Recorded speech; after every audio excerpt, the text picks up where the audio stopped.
Well, this thing's got to be worth something.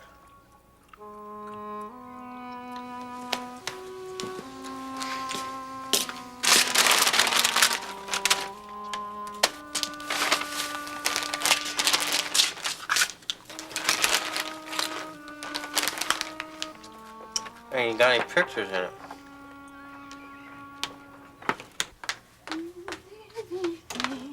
Oh, good morning, sir. Good morning, good morning. Your daughter is up in her bedroom. Oh, she is, huh? Well, Yes. would you be kind enough to tell her that I am back? Here, take this, please. Of course, sir. Thank you. Oh, good morning, Courtney. Good morning, Mrs. Lucas. Well, it's about time you got up. Hannah, whatever happened to good morning? I don't know. Did I lose a good morning? I thought I had one of that. Good morning. Did you sleep well? Very. You were up and out awful early this morning. True, observant daughter. And because I am basically free for the rest of the day. Well, good. But I only need a few minutes. Fine. What for? So you can tell me exactly what did happen between you and Peter and Mother.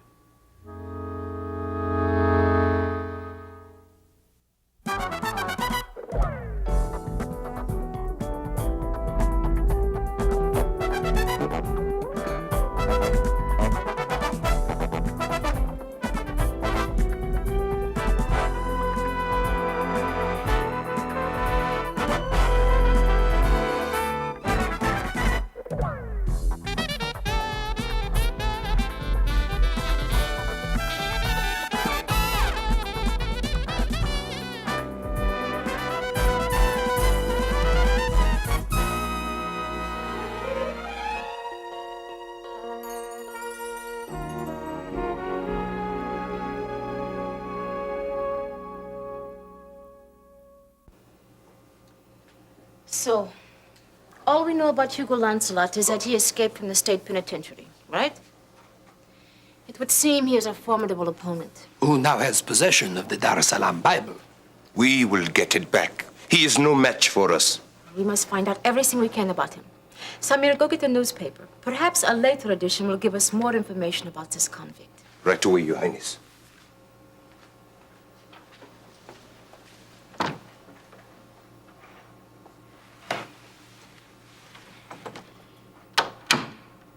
I must talk to you, Felix, frankly. I don't doubt Samir's ability, nor his intentions, nor do I doubt yours. However, you do not underestimate this Hugo Lancelot. Now, that is a very wise idea, Your Highness. My esteem for him grew just yesterday evening, too. But what I worry about is that he does not know the true value of the Bible, and he could do something careless with it. We must find him before the police do. And in doing so, we must make a deal and then leave this country. Time is running out, mainly due to your efforts.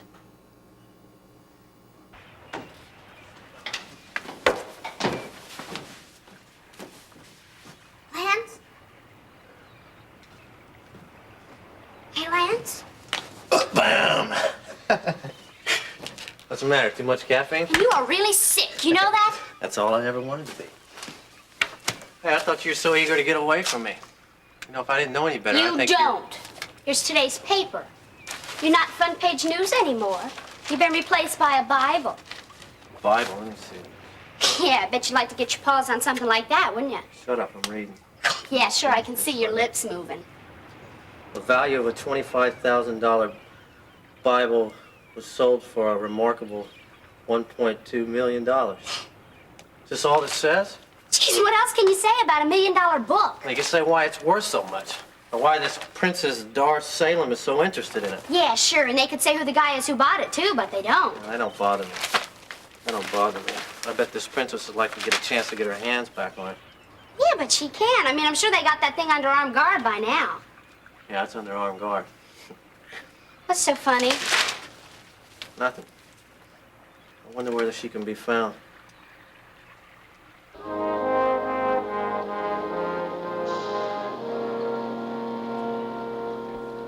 Let's look at the bright side, folks. The one thing that we need to solve this problem is just to find Lance. You'll be safe. Babs and Miriam will be safe, and with that $1 million, the Chesterfield Clinic will be safe. A little law enforcement humor. Yeah, very little. Quite frankly, I'm disappointed in the way you're handling this. You told me that you would have Lance a long time ago. Yes, I did. And believe me, I want it just as much as you do. Well, maybe this will convince you to take Harold's advice and stay out of sight. Hey, I don't think you need to worry about him anymore. I mean, he's got the Bible, right? He's got the contacts, get rid of it. We make a nice sale, make a good chunk of money on it, and take a vacation somewhere. Does he know what it's worth, though? He will when he reads this morning's Chronicle. But if he's in hiding, there isn't any guarantee that he will, is there? Oh, he will. Somehow.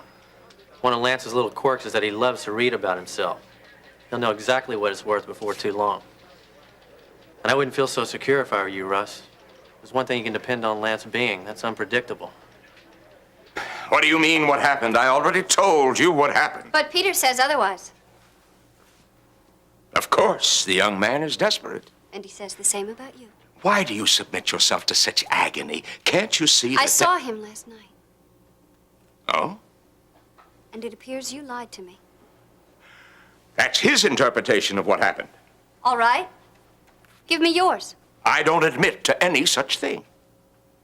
Well, go on. Well, I've already told you there's nothing to go on about. Courtney, when are you going to stop beating yourself over the head with a hammer? I am only trying to find out the truth. Come here, sweetheart. I told you the truth a long time ago, and twice now you have refused to accept it. Because twice now Peter has had a very convincing explanation.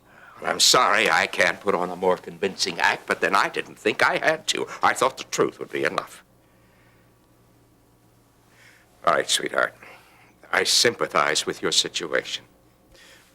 When I am given conflicting stories, I ask myself who has the most to lose, and then I try to find out all I can about what I have been told. And it usually happens that the person that has the most to lose is the one that's lying. Now, I think in this case that Peter Davidson fits that description, don't you? I'm not sure. All right, look. Call Rosehill. Now, if, as Peter Davidson says, I'm planning to move your mother, then Rosehill should know about it, shouldn't it? That's funny. It's the same thing Peter said I should do. Oh, good, fine. Then we're all in agreement. Now, go ahead. Call.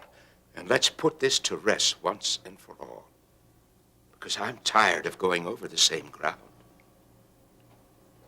I'm sorry. I believe you. Thank you. Oh, I hate the way I feel now. Nothing is making any sense to me at all. And again, no one made any guarantees that it would, did they? No. Okay, let's talk about where we're going to put Mother up for the wedding. Do you think the King's Arms or the nurse or here? Oh, come on, Dad, Courtney. she has to be here. I'm getting married. A mother's got a right to be at her own daughter's wedding, and I've got a right to have her here. What if right in the middle of the ceremony she causes a commotion? She won't. She can't control herself. Then that's a risk I'll take. It is a risk I refuse to accept.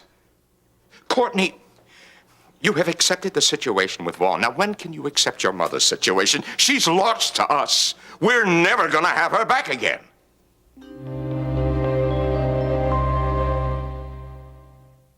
Look, I don't understand you. You are the one who forced me to accept your mother's condition, and now... Is Peter Davidson giving you false hope about this, too? You leave Peter out of this. Not if he's the cause of all of this. Well, he isn't. Look, Courtney, I'm trying... Maybe I just need something to hold on to right now. Maybe everything else Oh, forget it. No! I don't want to talk about it, all right? I do! Honey, I do. Don't pay any attention to me. I'm just really uptight right now. You know, the preparations for the wedding and everything. I didn't mean any of that. I'm sorry. Sweetheart, I know you can't see it now, but the future holds all kinds of possibilities. You'll be happy again.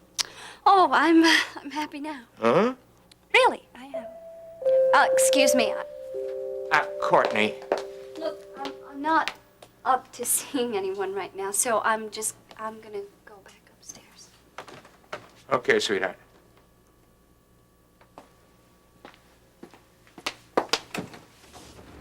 Well, good morning, Preston. Morning. Did Allison send you those contracts? Preston, What?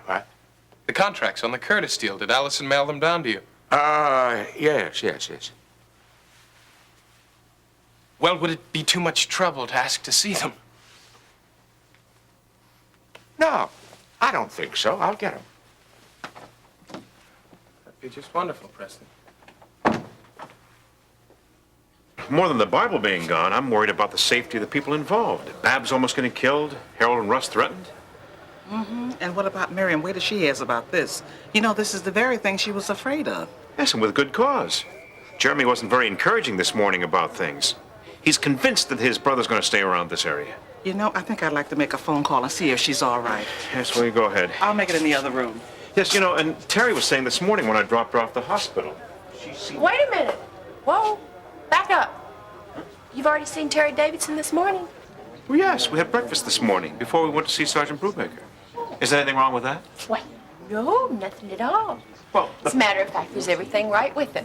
oh, well, the point is, she seems to I feel know what the point is. that... Lucille, I think I hear a patient calling.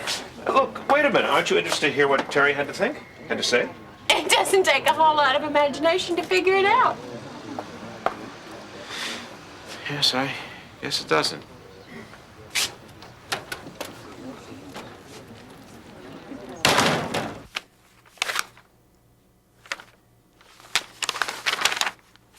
Preston, what is this? We've never agreed to liability on anything if they exceed the federal limitations. Well, we do if we can't provide the required tonnage and have to supply smaller tankers. But that's not what it says here. Oh, yes, it does. No, it does not, Preston. Look, right here, Article 16. See Article 16. Now, what do you think that means? My next point. Article 16 is not here. Of course it is. No, it is not, Preston. I must have left it in the study. What is the matter with you today? Nothing. Sun is shining, birds are singing.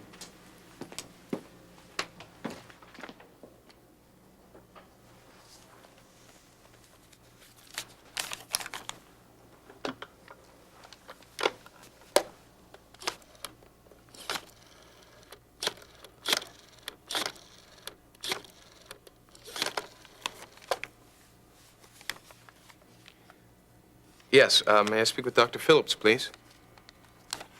Saunders. Vic Saunders. Thank you. Thanks, Mr. Sanders? Dr. Phillips, yes. I was wondering if the test results were in.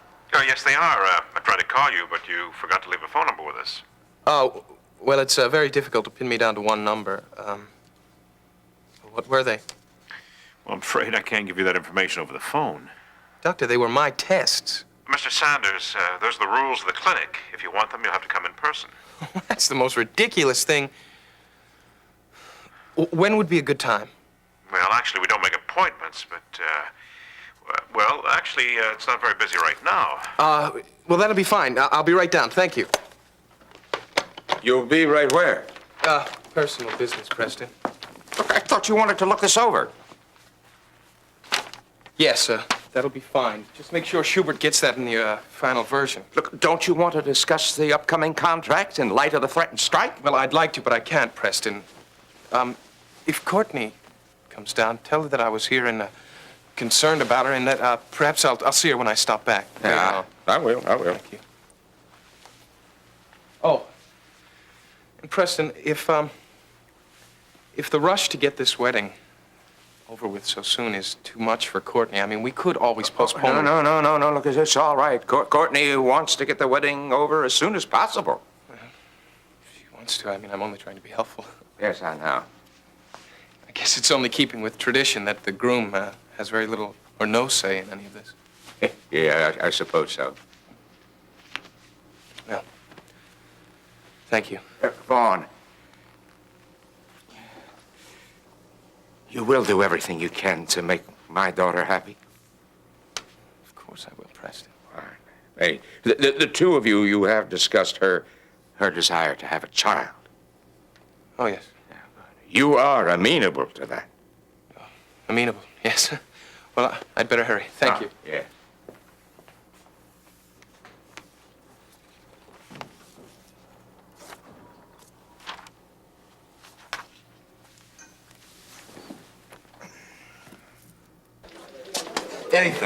Anything at all about the night you got knocked out. I already told you everything. Now, if you'd have checked out those isolated waterfront areas when I told you before, you might have found Lance by now. Listen, I got news for you. I did that. Let me tell you something else. Those efforts have been tripled as of 6 a.m. this morning. You know, I could get you a list of contacts that I got when I was working with my father that Lance might try to get a hold of. Except that something else just occurred to me. Who wants a Bible just as badly as we do? Those three thugs. Exactly. Our friend, the princess. Now, she's a very smart lady. I'll bet you that she'll try to contact Lance, get a hold of him before we do. I think I'd like to have them tailed. Yeah. Put me through the chief, please. I just hope the rules of diplomatic immunity will let me do this. Yeah, chief. Yeah, this is Brubaker. You know those three characters after the Dar es Salaam Bible? Yeah, the ones with diplomatic immunity. I'd like to get them tailed. Mr. Sanders is here, Dr. Phillips. Good, Iwan. Bring him in. Oh, how does it look out there? Not a soul. Oh, good. Oh, unless there's an emergency, please don't disturb us, all right? Why, you're the doctor, doctor. Mr. Sanders, Dr. Phillips will see you now. Sanders, please have a seat. I'd rather just stand. Please, sit down.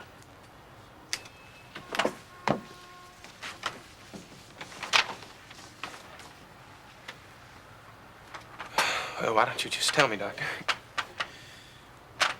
Well, it's as you suspected. You're sterile. Is there any possibility If that... you mean, could there have been any mistake? I'm afraid not. I'm sorry. And the impotency? Well, we can discover nothing physical. It seems to be psychological. Oh, I refuse to accept that. Well, in a way, that can be interpreted as hopeful. Hopeful? Yes, you can go to therapy. See, Oh, Doctor, look, there's more to it than therapy. Mr. Saunders, every test we've given you showed that... Look, about the sterility, isn't there something you can do about that? I can have a urologist do an evaluation, but... Fine, and that's what I want... Look, I don't want to build up any false hopes. Even though I suggest that you see a urologist, I can't say that there would be any different diagnosis. Look, I know how difficult this is for you. It's difficult for any man. But I urge you to seek counseling. It's nothing to be ashamed of. Thank you, Doctor. No, wait, look. If you won't listen to me, at least read some of these pamphlets. I'll give you a call when I decide to have another evaluation. Yes, please do.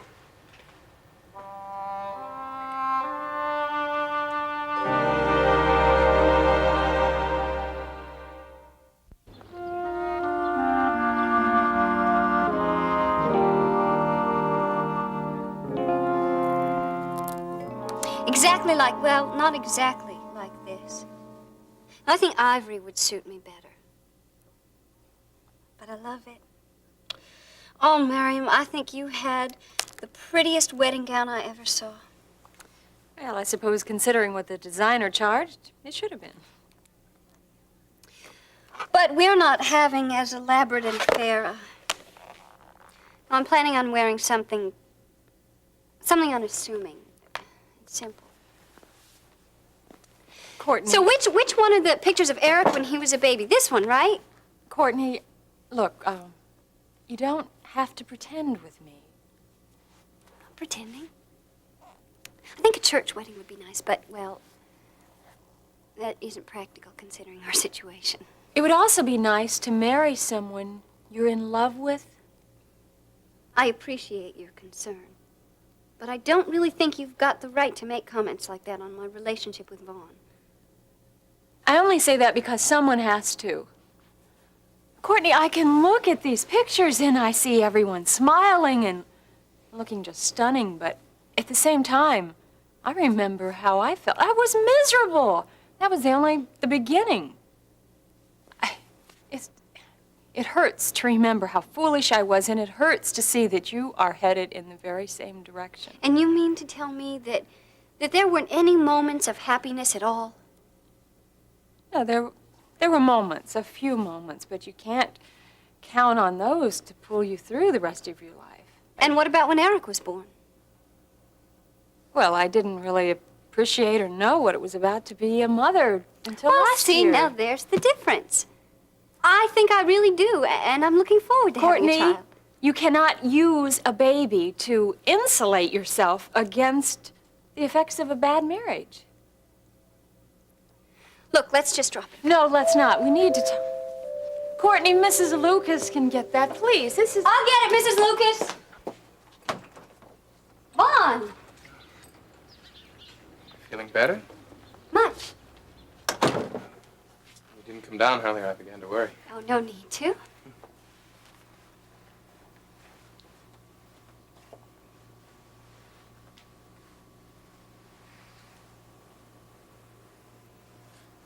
We will be happy, won't we?